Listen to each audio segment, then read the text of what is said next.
En este capítulo 8 sobre accesorios de sistemas de conversión oceánicos, vamos a ver un interesante tema dos cabos submarinos. Entonces, como en la aula anterior teníamos visto lo referente a amarración o ancoraje de diversos tipos para conversores de energía de los océanos.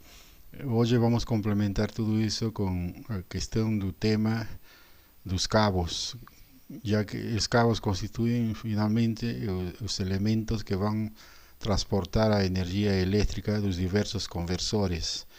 De ahí su importancia y além disso debemos considerar que estos cabos van a estar en un medio totalmente hostil, como es a agua do mar. Então, estes cabos têm que estar totalmente preparados para suportar todas essas condições adversas por um longo período de tempo. Portanto, é muito importante, né, esse tema dos cabos submarinos. Eles são os que finalmente vão conectar os conversores aos sistemas de transmissão de energia elétrica. Então, a importância disso já é notória. O capítulo vai ser desenvolvido con los siguientes temas. Entonces, vamos primero a mencionar un poco a denominada conversión terciaria, a seguir cabos de transmisión de energía, breve historia de los cabos submarinos, tipos de cabos submarinos, cómo funciona un cabo submarino, diámetro dos cabos submarinos, peso dos cabos, instalación dos cabos, os cabos submarinos em relação às leis, os cabos submarinos e o ambiente, e cabos de energia e o futuro. Comencemos primeiro mencionando a conversão terciária. Este tema tínhamos resaltado no segundo capítulo, no início da disciplina, mencionando que a denominada conversão terciária é a interface entre os conversores de energia y a red de energía eléctrica. Entonces, toda esta red de cabos va a constituir un medio de transporte de toda energía eléctrica. El objetivo fundamental de todos estos conversores es producir energía eléctrica. Por tanto, deben estar interconectados y finalmente levar até a red de transmisión de energía eléctrica que está en la área costeira, en terra firme.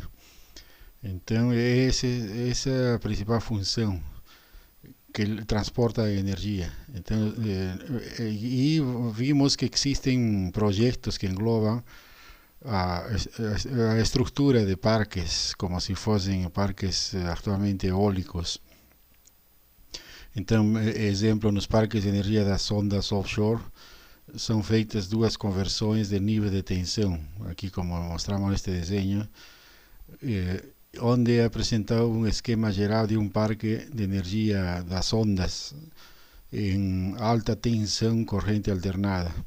Então existem meios de transmissão de energia elétrica que são transformadores, né? Os transformadores step-up elevam as tensões de saída dos conversores para conectá-los a subestações offshore. Então a ideia é construir essas subestações offshore, no mar. Nessa subestação, o nível de tensão é aumentado para transmitir a energia para a subestação terrestre. Ou seja, tudo o que se faz em terra firme com os atuais parques eólicos ou as grandes usinas fotovoltaicas, também se replica, só que isso no mar, né? em outro ambiente. Então, neste diagrama vemos que o diagrama unifilar de um parque de energia das ondas em alta tensão alternada. Então, vemos aqui os conversores, transformadores que levam a tensão a um certo nível. Aqui depende da distância, né, até o litoral. Depois vai existir uma subestação offshore, onde finalmente a todos os cabos de energia elétrica dos diversos conversores vão chegar até essa subestação elevatória e aqui vai aumentar a tensão até um nível adecuado para un transporte, ¿no? Hasta llegar a tierra firme, donde ya va a existir otros sistemas de potencia, otros transformadores y finalmente a conexión una red eléctrica. Aquí un ejemplo de un diagrama unifilar de un proyecto denominado Wave Hub con alta tensión AC. Entonces vemos ahí varios conversores que teóricamente no estarían forneciendo energía eléctrica con aquí esos respectivos transformadores. Hizo ahí en AC. Entonces todos vemos ahí son transformadores no primario en estrella, secundario en triángulo. Entonces eleva a tensión ahí por va a 2 kilómetros, ¿no? Más o menos está considerando aquí una distancia hasta llegar a un sistema aquí de conexión Javi A y tengo otro Javi B. De aquí tenemos una distancia de 25 kilómetros hasta llegar a aquí 11 kilovoltios, ¿eh? Entonces llega en un transformador, todo va a ser elevado a 30 kilovoltios, 33 kilovoltios y finalmente vaya a la red eléctrica en tierra firme. Entonces, como vemos la importancia de todo de eso ahí son los cabos, ¿no? Cabos submarinos. Entonces todo eso va a ser posible debido a esos cabos de transmisión de energía. Entonces todos los conversores de energía localizados próximos a costa, nearshore o mar profundo offshore utilizan cabos submarinos que transmiten energía eléctrica a costa. Cualquier tipo de conversor va a precisar, a no ser algunos, aquel como por ejemplo este tipo de sistemas, lo que está inyectando es una presión de un fluido, en este caso a propia agua del mar, que inyecta agua, un jato de agua para movimentar una roda o una turbina Pelton. En este caso no es necesario cabo, ¿no? Porque todo está en tierra firme, mas está bien próximo a costa. Ahora en lugares nearshore u offshore ya son distancias mucho mayores y todos los conversores van a precisar, ¿no? De esos cabos que van a transportar a energía eléctrica. Entonces existen dos alternativas diferentes para transmitir energía offshore generada por los conversores para red. La primera vía es la transmisión en corriente alternada en alta tensión, conocida en la sigla en inglés HVAC, y la otra es la transmisión HVDC, corriente continua en alta tensión. Entonces, la transmisión en HVDC tiene dos opciones de topología. La primera es HVDC barra LCC, o sea, conversor de línea conmutada. Y o HVDC VSC es el conversor con fuente de tensión. Ese último tiene varias vantagens en relación a la topología LCC. O sea, son formas de transmitir energía eléctrica en corriente continua. Entonces, bueno, aquí está un resumen de todo eso, ¿no? Tenga vía en alternada, que sería cabos trifásicos submarinos, y transmisión en corriente continua, que son cabos bipolares, corriente continua más menos positivo y negativo. Entonces tenga algunas vantagens y desvantagens, ambos sistemas, mas son las posibilidades que tenemos para hacer la transmisión de energía eléctrica de sus conversores del mar. Estos cabos de energía submarinos históricamente ligaban redes eléctricas a base de tierra en bahías, estuarios, ríos, estreitos. Esas son las primeras aplicaciones de esos cabos en pequeñas distancias para atravesar estuarios, ríos, estreitos. Solo que ahora, debido al surgimiento de las tecnologías de generación de energía eléctrica offshore, en primer lugar eólica, entonces existen ya sistemas eólicos offshore. Este sistema eólicos llevaron al desenvolvimiento de cabos transmisores de energía eléctrica a grande distancia, que son en realidad ya eran utilizados en plataformas de petróleo o gas, los primeros sistemas de energía que utilizaban cabos, ¿no?, eléctricos macizos en distancias máximo así de 30 kilómetros del litoral, ¿no? Ya distancias mayores como son los actuales sistemas ya no es posible transmitir energía eléctrica a grandes distancias desde el litoral hasta esas plataformas. Entonces los cabos submarinos también transfieren energía de parques de energía renovable offshore para la costa, como es ahora eólica, ondas, maré, que es a finalidad actualmente el avance de esa área, ¿no?, de eólica offshore llevó al desenvolvimiento de ese tipo de cabos. Entonces un cabo de energía submarino transfiere energía a los consumidores a partir de fuentes de energía, incluyendo sistemas de energía renovable offshore. Al de eso, interconectan diversas redes regionales de transmisión eléctrica para permitir un comercio global de energía, fornecimiento de energía a áreas remotas, energía y comunicaciones para instalaciones offshore. Isso aí porque actualmente os cabos também estão atrelados no próprio cabo de energia elétrica, cabos de fibra óptica para telecomunicações. Com a crescente dependência de sistemas de energia renovável em alta mar, muitos países agora classificam cabos de energia submarinos como infraestrutura crítica. Isso porque a medida que aumenta a quantidade de cabos, tem que ya existir normas, legislación apropiada para eso. Entre los cabos de alimentación submarinos son proyectados para ser resistentes. No en tantas fallas pueden afectar temporalmente el fornecimiento de energía. Debemos llevar en cuenta que en tierra firme los cabos están así en torres de alta tensión, en postes. Entonces la manutención es relativamente fácil, ¿no?, porque estamos en tierra firme. Imaginen un medio como es el mar, a grande profundidad.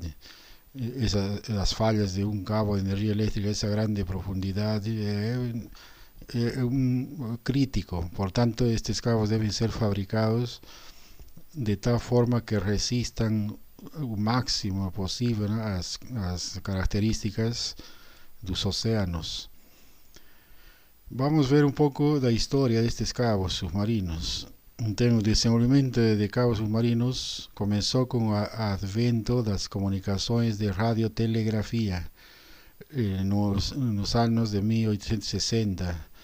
En esa década de 1860 comenzó la transmisión de comunicaciones por radiotelegrafía, y esa era la utilización principal de cabos, ¿no?, para transmitir señal de radiotelegrafía.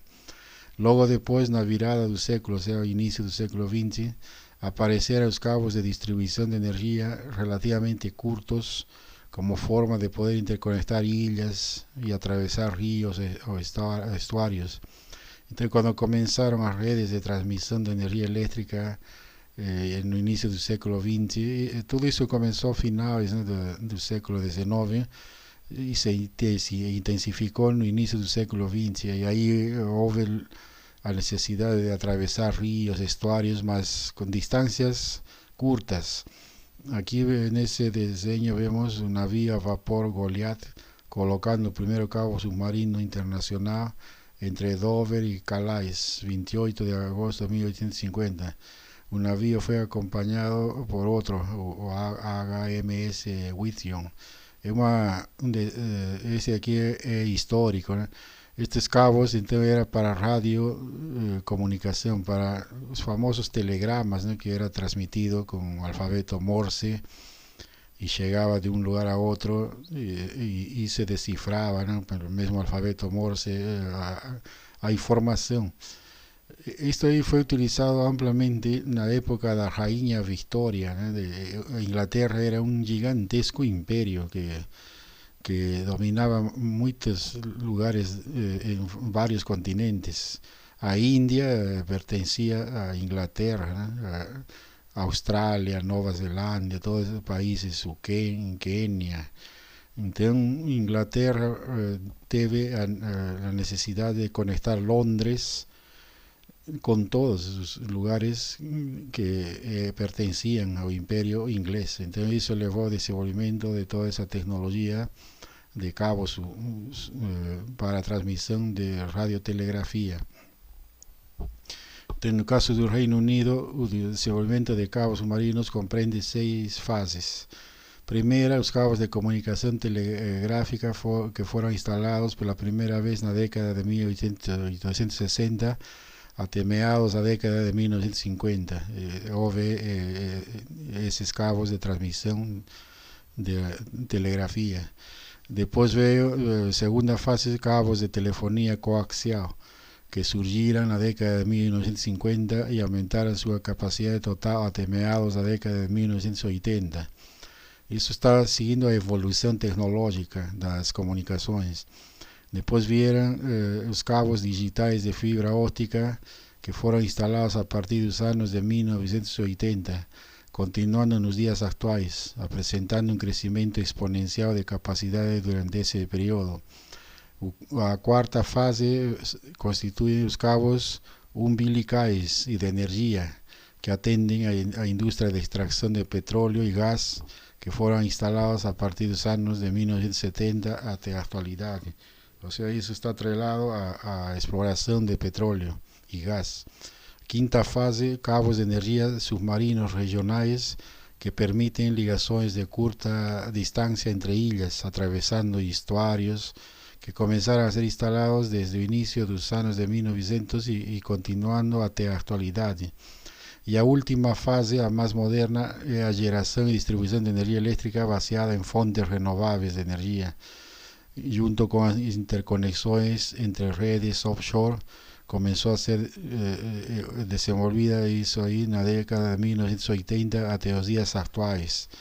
Y también en esos años ya hubo a interconexión de fibra óptica, comunicaciones, y aparecieron los cabos, ¿no?, que juntaban ambas funciones, o sea, transmitir energía eléctrica y al mismo tiempo, como eran coaxiales, también constituían una red de transmisión de fibra óptica. En 1811 fue el primer cabo de alimentación submarino instalado en Alemania, que fue isolado con borracha natural. Hizo ahí con un referente a construcción de cabos. En 1924 entró en operación la extrusión de chumbo, introducido como barrera contra agua. Entonces, los cabos precisaban ser blindados y soportar las condiciones adversas del mar, y eso ahí está de acuerdo con los materiales existentes en la época. Entonces, en esa época de 1924 era esa tecnología de extrusión de chumbo. En 1937 el primer cabo con isolamiento sintético, borracha butílica. Ahí ya no se utilizaba más chumbo sino borracha. 1952 introducción de isolamiento cheio de óleo.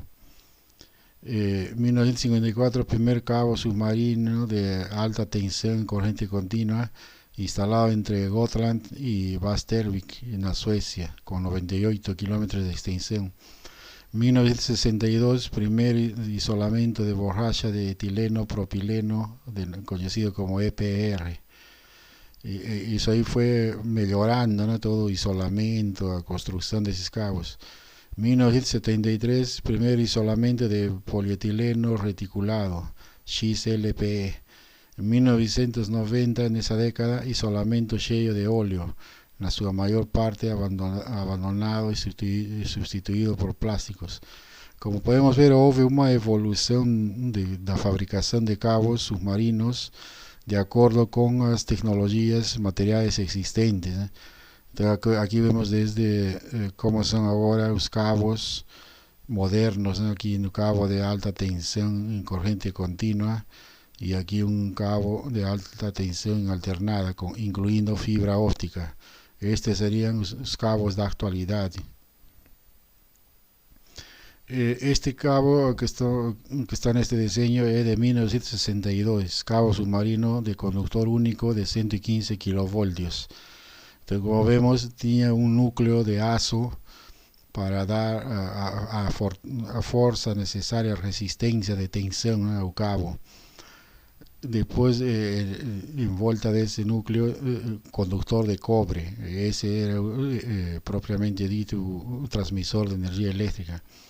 A seguir, tudo eram camadas de isolamento. Vinha uma camada de papel metalizado, a seguir um isolamento de papel, um cone de papel metalizado, bainha de chumbo, bainha de protecção reforçada com vidro, fita de poliéster e finalmente armadura de fio de alumínio.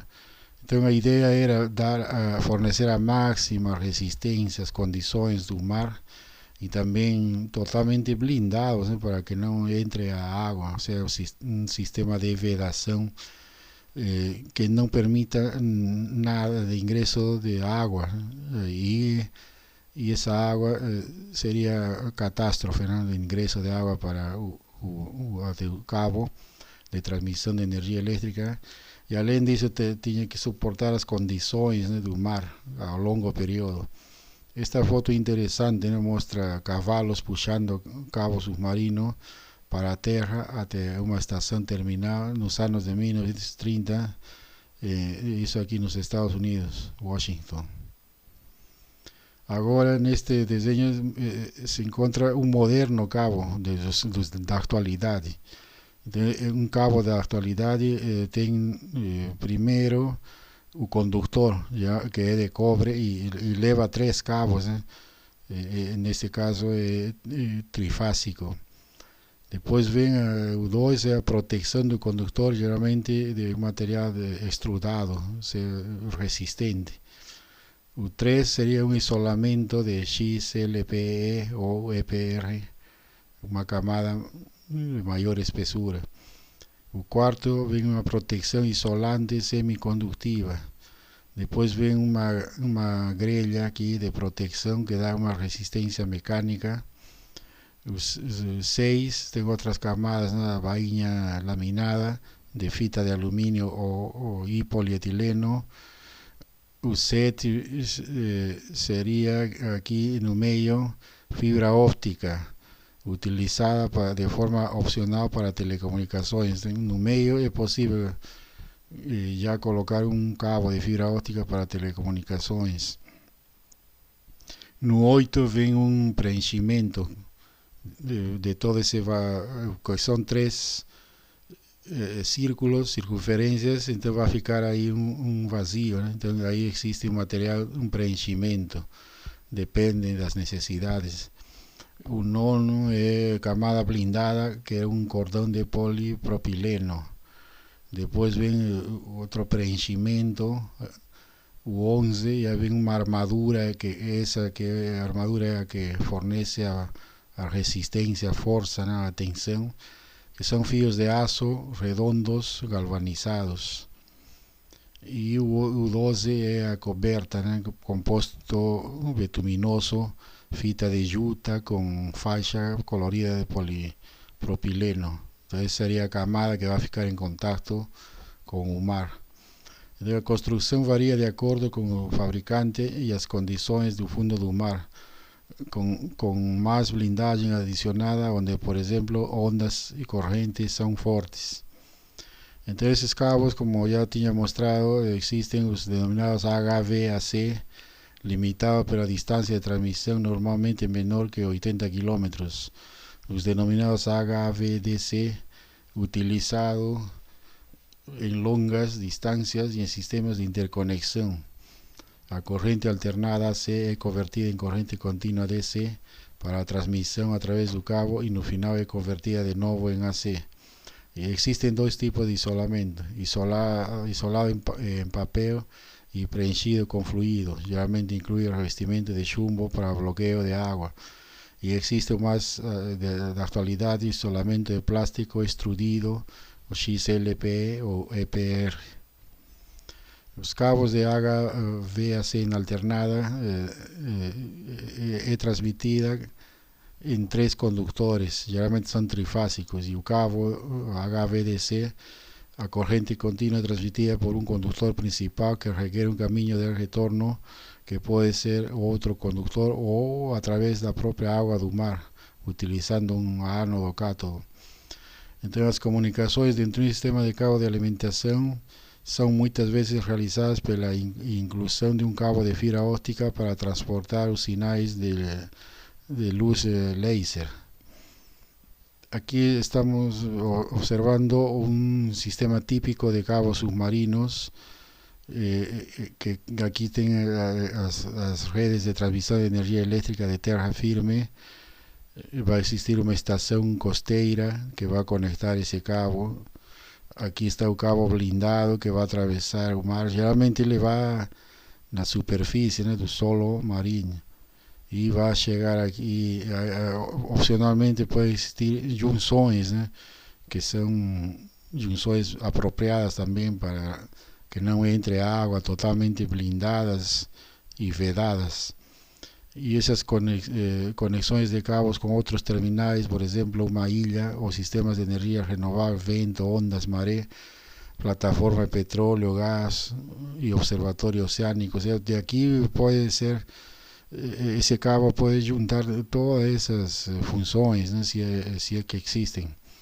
Entonces, esta sería la estructura de conexión de un cabo submarino en contacto con el solo marino.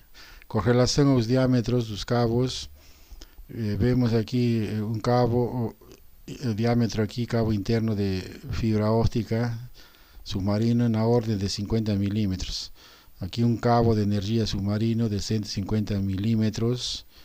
Y este aquí para tomar la relación con un gasoducto. Entonces, esa faixa media de los diámetros de gasoductos de óleo en la orden de 600 milímetros. Entonces, los diámetros del cabo de alimentación son de hasta 300 milímetros, dependiendo de la capacidad de carga de corriente y la cantidad de protección de armadura. Los ductos de óleo o gas submarinos pueden atingir 1500 milímetros de diámetro, en cuanto los cabos de telecomunicaciones submarinos tienen diámetros de 17 a 50 milímetros, dependiendo de la armadura. Entonces, eso para ilustrar los diámetros, ¿no?, de esos cabos. Con relación al peso de los cabos, entonces aquí vemos que en este lado cabo de fibra óptica submarino seccionado para mostrar su estructura. Y los fíos en la parte superior son las fibras ópticas utilizadas para transmitir datos.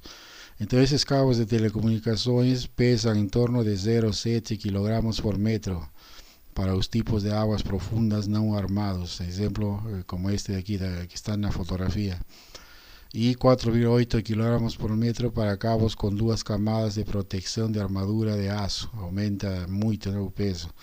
Con relación a los cabos de transmisión de energía eléctrica, estos pesan hasta 140 kilogramos por metro, dependiendo del tipo de cabo. Entonces, esa imagen que está aquí a derecha muestra un sistema compuesto o empacotado de un cabo de fibra óptica y dos cabos de alimentación. Fibra óptica está en el medio, ¿no?, y dos cabos de alimentación de energía, juntos pesando 67 kilogramos por metro. Y aquí esa foto está mostrando cuando están siendo colocados en el mar. Con relación a las rutas de cabos costeros, para reducir el riesgo, los cabos de zonas de protección son identificadas en cartas náuticas. Entonces tiene que existir primero el levantamiento de cómo queda el relevo marino, ¿no?, eso se llama batimetría. Tiene que ser feito a través de cartas náuticas, se conoce como que es el fondo. Entonces, una zona de protección de cabos que está demarcada aquí en vermelho es una entidad ilegal donde actividades prejudiciales a los cabos son prohibidas. Entonces, cuando se instala un cabo por la legislación internacional, en volta del entorno de él aparece a denominada zona de protección de cabos. Y eso ahí existe cuidado, vigilancia, ¿no?, policiamiento efectivo es esencial para eso, porque o cabo está levando energia, na realidade é estratégico, né? Aqui vemos que também o enterramento de cabos no solo marinho em profundidades de até 2.000 metros também é uma medida de proteção fundamental. Esta zona de proteção de cabos, que contém cabos de energia e de comunicação entre ilhas norte e sul da zona de proteção de cabos da Nova Zelândia. Então, como vemos, está atrelado à instalação de cabos uma legislação apropriada. Na instalação de cabos submarinos envolve, né, todas essas etapas que estão descritas a continuação. Primeiro, seleção da rota provisória, por onde que vai seguir o cabo, né, em que lugar vai ser colocado. Obter permissão das autoridades competentes, levantamento completo da rota e sua seleção final. Projetar o sistema de cabos para atender às condições da rota selecionada. Aí, depois disso, aí vem a colocação efetiva do cabo, né? Incluindo enterramento em áreas apropriadas, a seguir, em alguns casos, uma inspeção pós-assentamento que pode ser necessária, né? Para ver como ficou tudo. Isso requer instrumentação para observar como ficou, né, a obra de instalação. Notificação da posição do cabo para outros usuários marítimos, porque uma vez instalado o cabo, aí aparece essa área de proteção e outros usuários marítimos têm que respeitar isso, né? Então aí os usuários marítimos são vários. Existe desde a pesca até telecomunicações, gás, petróleo, outra mineração. Então, hoje em dia existem tecnologias apropriadas para fazer isso, né, levantamento do solo marinho através do que se chama batimetria. Então, as rotas dos cabos são cuidadosamente pesquisadas e selecionadas para minimizar os impactos ambientais e maximizar a proteção do cabo. Então, estes sistemas de mapeamento do fundo do mar traçam com precisão a profundidade, topografia, ângulos de declive, tipo de fundo do mar. Existem navios, né, já especializados, já que levam toda a instrumentação necessária para estudar todo, como que é o relevo no fundo do mar.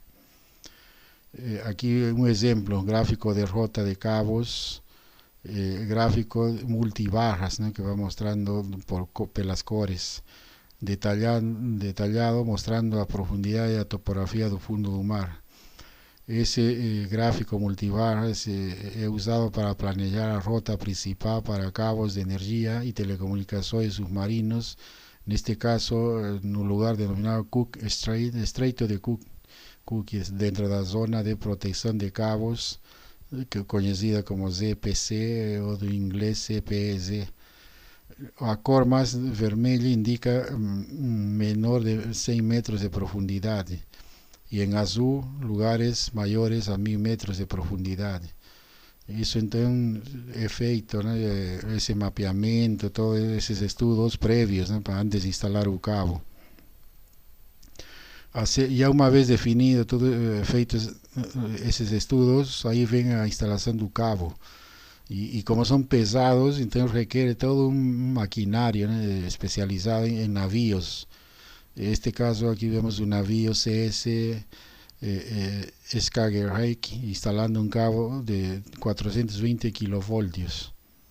Então aqui tem toda já uma estrutura, né, guindastes, todo para ir colocando o cabo. Esse outro navio CS Sovereign instalando um cabo de alta tensão, HV. Outra foto aqui do navio CLV Team Oman, também utilizado para instalar o cabo submarino. Na instalação de cabos, como vemos, existem todos maquinários específicos, né? Neste caso, polias de popa de um navio de cabos. Temos navios e barcaças construídos para esse fim, colocam os cabos com precisão sobre ou abaixo do fundo do mar, guiados pelo levantamento da rota que foi feita com antecedência. Os cabos de alimentação são muito maiores do que os cabos de fibra óptica de telecomunicações, Por tanto, un navío de cabos con equipamiento diferente es necesario para su instalación. Cabos de energía eléctrica son mucho más pesados y requieren otro tipo de maquinaria, ¿no? En algunos casos también son utilizados mergulladores, son necesarios para auxiliar la instalación de cabos en aguas rasas. La colocación en aguas profundas puede envolver en la actualidad vehículos operados remotamente, denominados ROVs, que son vehículos totalmente robotizados y como si fuese un drone desde tierra firme, ¿no? Son controlados. Esos navíos apropiados también tienen así, por ejemplo, ese tanque de almacenamiento de cabo de alimentación de donde va saindo, ¿no? El cabo para dejar ahí no solo do mar. Son muy pesados, ¿no? Por tanto requieren sistemas también grandes, ¿no?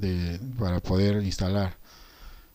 Aquí vemos el brazo de carga, descarga, un tanque de almacenamiento de cabos. Son máquinas grandes, ¿no? Y navíos grandes también. Cabos agrupados para ser instalados. Entonces aquí ya está saliendo un grupo de cabos para ya un navío va dejando ahí, ¿no? No solo marino. Cuando el cabo llega a costa, él puede ser suspenso por fluctuadores. Entonces esos aquí arredondados son fluctuadores y guiado a la posición por pequeños barcos y mergulladores. Los fluctuadores son destacados después, ¿no? O esvaciados y el cabo es colocado en su posición final conforme determinado por la pesquisa de la ruta estudiada previamente, que en aguas muy rasas puede ser realizado por mergulladores, ya en profundas ya requiere vehículos especializados. Esta imagen muestra el cabo Baslink, que conecta el continente australiano a Tasmania, llegando a costa suspenso por fluctuadores para permitir la orientación hacia su posición final. Ahora existe también la cuestión de un reparo de cabos, ¿no? Porque una vez instalados los cabos pueden sufrir fallas. Entonces aquí existe en esta foto una garra de pesca, aquí presa en un cabo de alimentación. Solo que en este caso no aconteció nada grave, mas ahí tiene que existir un sistema de cómo retirar eso, ¿no?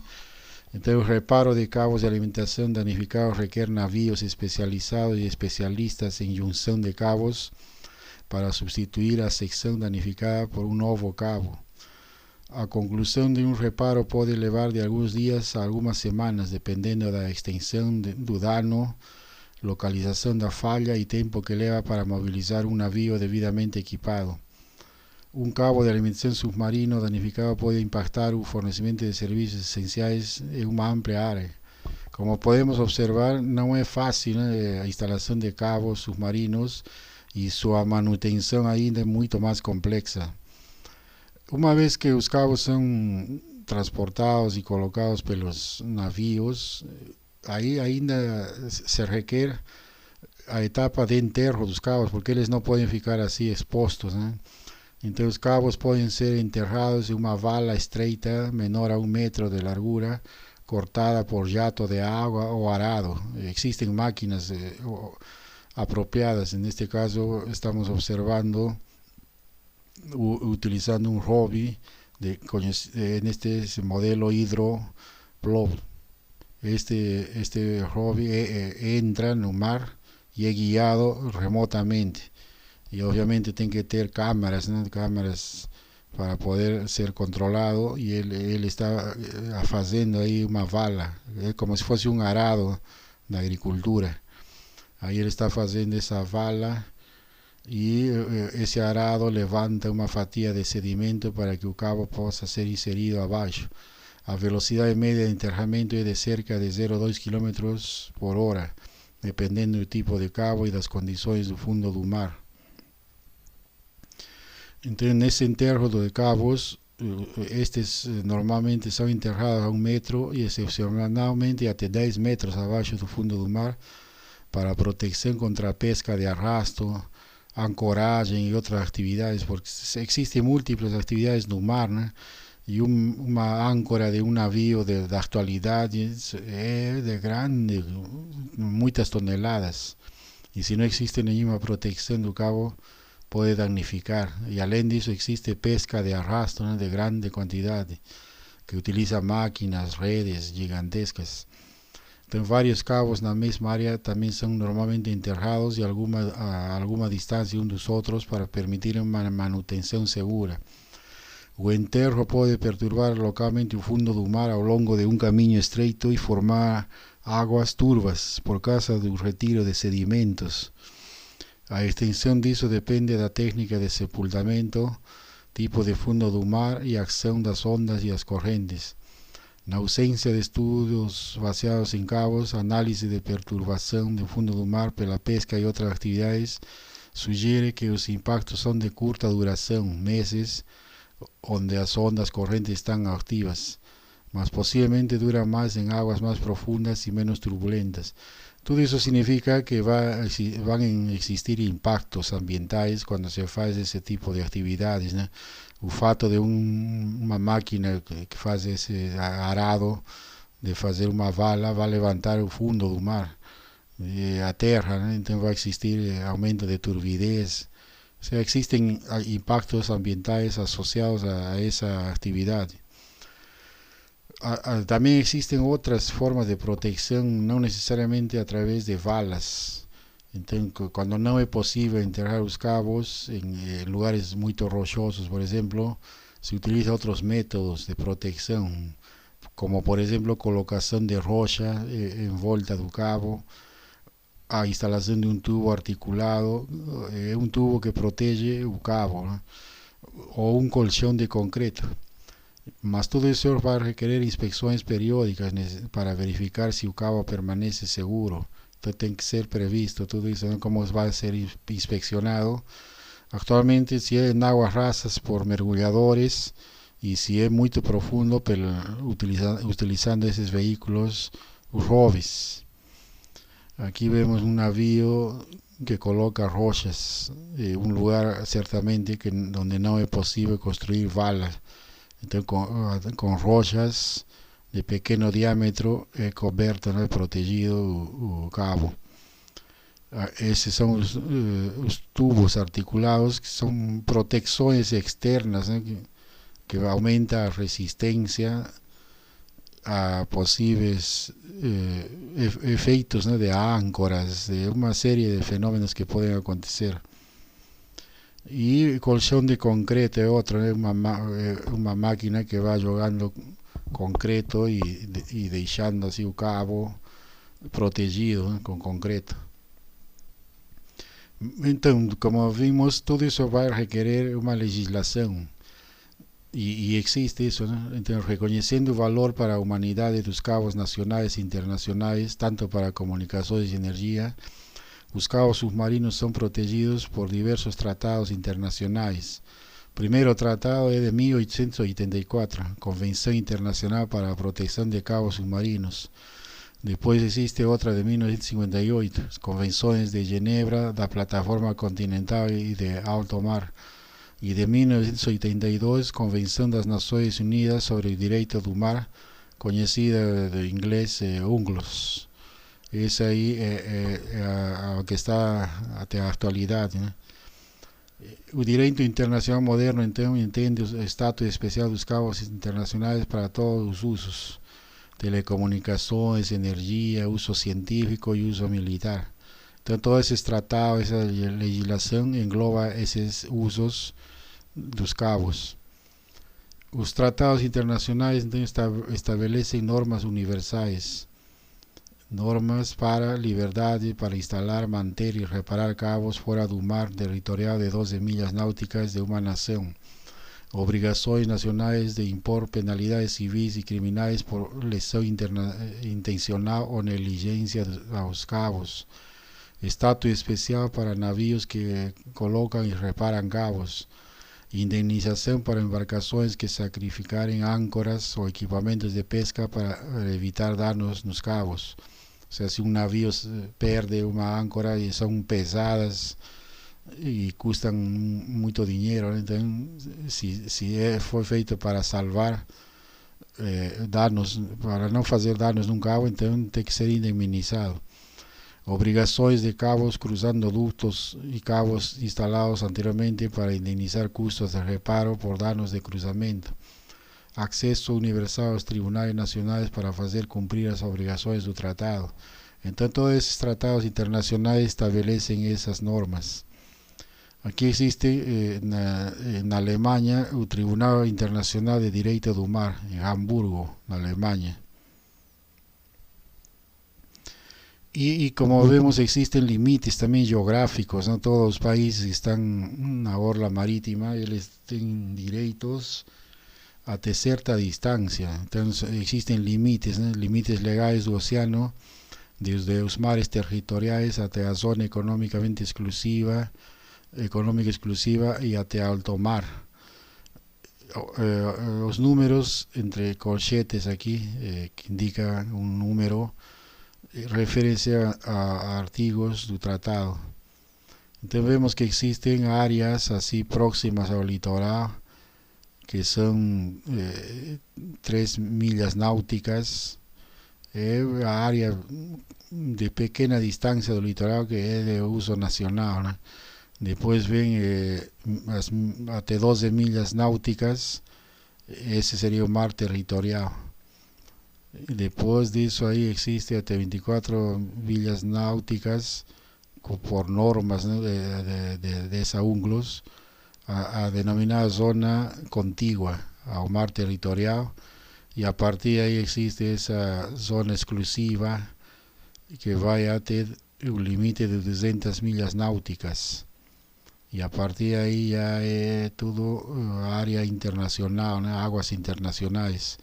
Então tudo isso aí requer legislação, né, para verificar onde que vai ser instalado o cabo.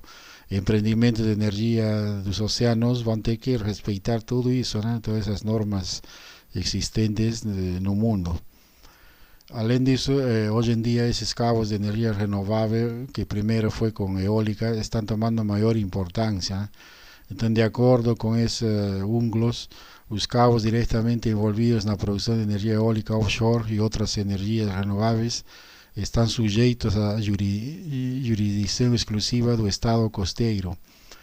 Embora a permissão de um Estado costeiro não seja necessária para instalar e manter um cabo de transmissão de energia submarina fora de seus mares territoriais, essa permissão é necessária se o cabo de energia for usado para a produção de energia a partir de ondas, correntes e ventos.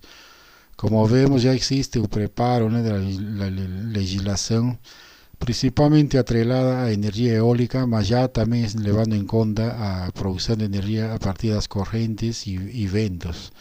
Então, todos estes parques eólicos de offshore que já existem no mundo já estão sujeitos, né, a essa legislação internacional. Mas também existem as condições, né, de cabos de energia com relação ao ambiente.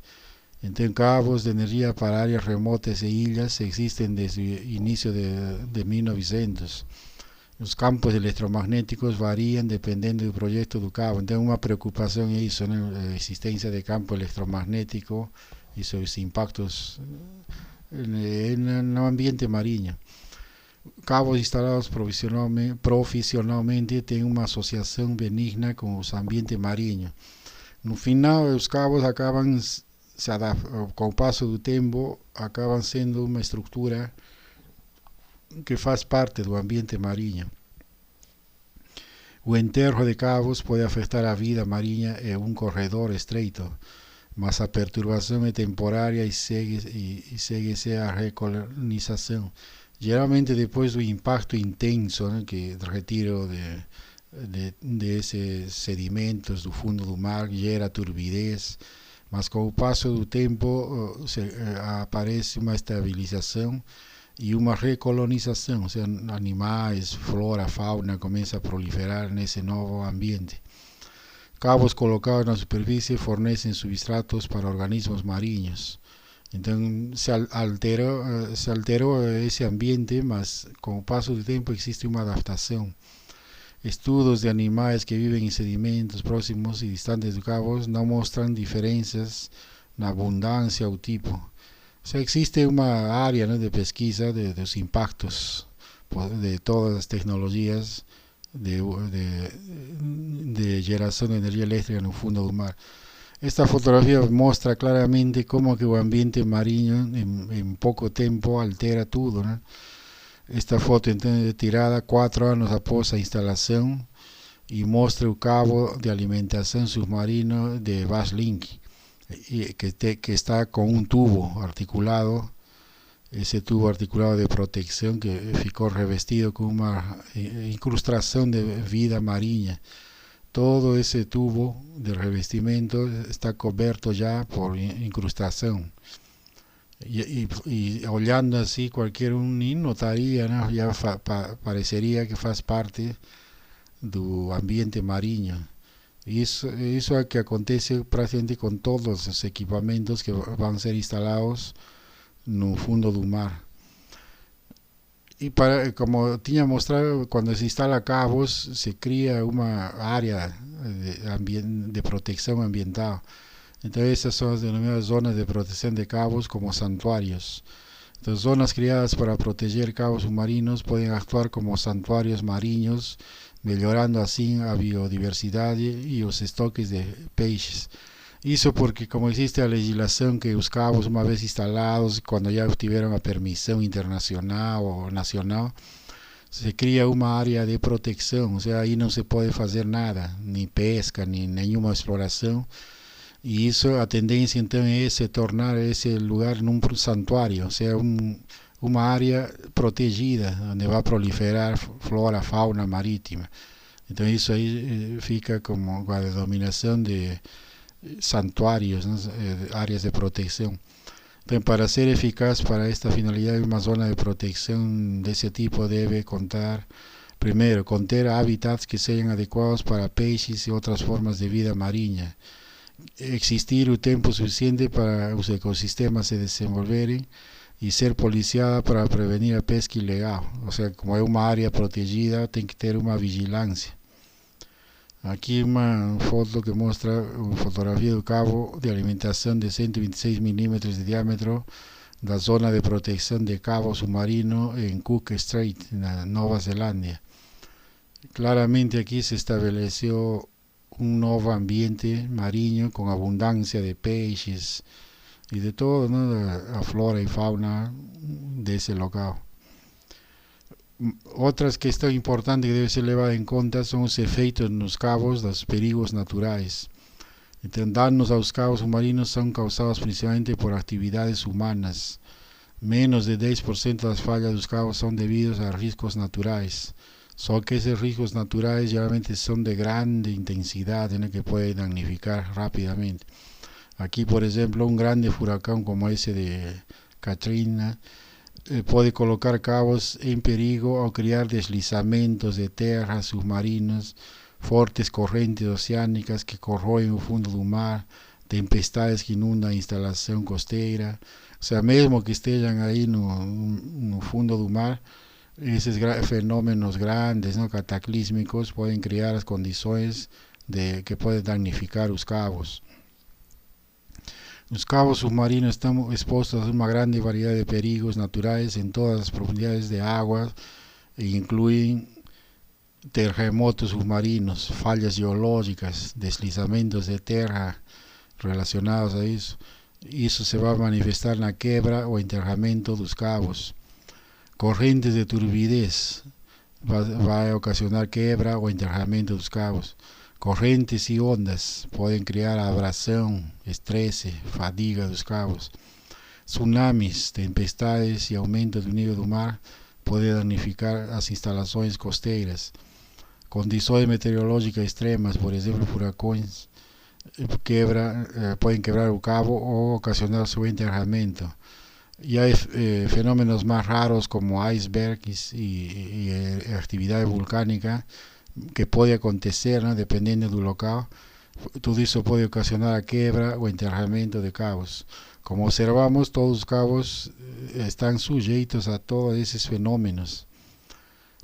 Y también una que está interesante, ¿no?, los efectos del cambio climático. Entonces, los cabos pueden estar expuestos a riesgos de corrientes de aquecimiento global vía elevação do nível do mar devido à expansão térmica do oceano e derretimento do gelo, aumento da atividade de ventos, ondas e correntes, tempestades, chuvas e inundações mais intensas, mudanças na atividade offshore, por exemplo, o crescimento de empreendimentos baseados em energias renováveis.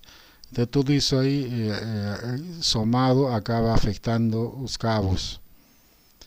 Aqui vemos exemplo, né, que mostra aqui esse mapa a distribuição global de anomalias de temperatura para o inverno de 2010. Então aqui mostra que o inverno mais frio do que o normal surgiu nos Estados Unidos, Europa e Rússia, mas também o aquecimento no Ártico, que tornou-se mais quente nesse ano, né, do que a média em grande parte do hemisfério sul. Ou seja, tanto no hemisfério norte e sul existem alterações climáticas que obviamente podem alterar as condições onde está instalado um cabo. Mas também existe a questão de que o mar tem múltiplos usuários e existem cabos de telecomunicações colocados em todos os oceanos do mundo e abrangendo todas as profundezas. Isso é o mais difundido. Mas também existe pesca de arrastro de fundo, que se estende até 2.000 metros de profundidade de água. Existe coleta de minerais e hidrocarbonetos, áreas marinhas protegidas, observatórios da ciência dos oceanos. Então vemos que diversos usos do mar devem ser levados em conta, né? E no caso de exploração como fontes renováveis de energia dos oceanos, de todas as tecnologias que vimos, devem ser levadas em conta tudo isso. Esta instituição ICPC apoia fortemente a interação construtiva com outros usuários do fundo do mar para garantir o acesso harmonioso aos mares costeiros e oceânicos. Ou seja, vai ter que existir legislação apropriada e aperfeiçoada para esses usos múltiplos dos oceanos. Mostra aqui do que estamos falando, um exemplo entre Estados Unidos e o Canadá. Então, existem esses cabos, Neptune, Canadá, e observatórios oceânicos dos Estados Unidos, aqui nesse litoral do Pacífico, né? Na frente de Newport, com utilização de sensores, diversos equipamentos científicos. Então, esses são outros usuários que devem ser levados em conta, né, na hora de instalar cabos submarinos. Em relação às tecnologias de cabos de energia e o futuro, o projeto e a operação dos cabos estão em constante evolução. Espera-se que os sistemas futuros tenham maior capacidade. Obviamente, né, se vai aumentar o número de conversores offshore de diversas tecnologias, não só eólica. Neste caso aqui vemos uma turbina eólica flutuante, Hawin, que pode ser ancorada em profundidade de água de até 700 metros. Tudo isso aí vai ir avançando mais para o fundo, né? Então, rotas de cabos mais longas são propostas de nações que têm energia excedente, por exemplo, Islândia para a Europa. Ou seja, existe a possibilidade de exportar energia excedente, né? Obviamente, tudo isso por cabos. Parques eólicos offshore e plataformas de petróleo e gás vão se estender ainda mais em regiões offshore. Como vimos no primeiro capítulo sobre recursos do mar, existe grande quantidade de petróleo e gás em mar profundo em diversos países. Então, essa exploração offshore vai se intensificar com o passo dos anos. E as técnicas de geração de energia das ondas e das marés estão ganhando interesse rapidamente em todo o mundo. Então, como vemos, no futuro vamos ter um uso maior do mar, dos oceanos, para diversas tecnologias, tanto de energia elétrica, extração de petróleo, gás, mineração. Portanto, é necessário já pensar nisso, né? Com relação ao ambiente, que tudo isso vai gerar impactos, né? Então, em algumas regiões do mundo é provável que os cabos submarinos sejam expostos a perigos não mais naturais relacionados às mudanças climáticas. Isso já foi mostrado anteriormente. Esas mudanças climáticas también pueden afectar otras actividades marinas como la pesca, con impactos potenciales sobre los cabos. Estudios de campo electromagnético también están en andamento para determinar cualquier efectos dos cabos de alimentação na vida marinha. São muitos cabos submarinos de alta tensão pode criar campo electromagnético que pode afetar a vida, né, de certos animais, peixes, moluscos no fundo do mar.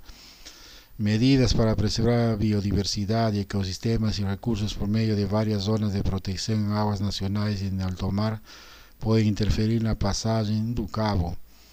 Isso aí vai cada vez requerer estudos mais precisos para identificar onde que vai ser a melhor rota dos cabos. O oceano, especialmente os mares costeiros, estarán sujeitos ao aumento das atividades humanas devido à expansão dos esquemas de energia renovável. A ideia no futuro é cada vez mais, né, o uso das diversas fontes de energia do mar, desde ondas, marés, gradiente térmico, aquelas outras, né, de gradiente de salinidade, enfim, todas as tecnologias, e principalmente aquelas baseadas nas correntes, tanto de marés, principalmente correntes oceánicas que están en mar profundo. Entonces todo eso va a requerir la instalación de cabos submarinos. Entonces este importante tema abre posibilidades de pesquisa, de discusión. Esta presentación fue baseada en esa ICPC, International Cable Protection Committee, que fizeram uma apresentação de cabos submarinos que eu me baseei nisso. Existem vários também trabalhos, dissertações, teses feitas principalmente na Europa. Boas fontes existem em universidades de Espanha, de Portugal e de outros países europeus que já trabalham com essas tecnologias mais tempo. Y existen varias áreas de conocimiento focadas a alta tensión, transmisión de energía en ambiente marino. Y existen también informaciones de empresas de fabricación de cabos submarinos, relatorios. Entonces, una bibliografía bastante rica en ese aspecto que puede ser pesquisada por los interesados. Entonces, muy obrigado.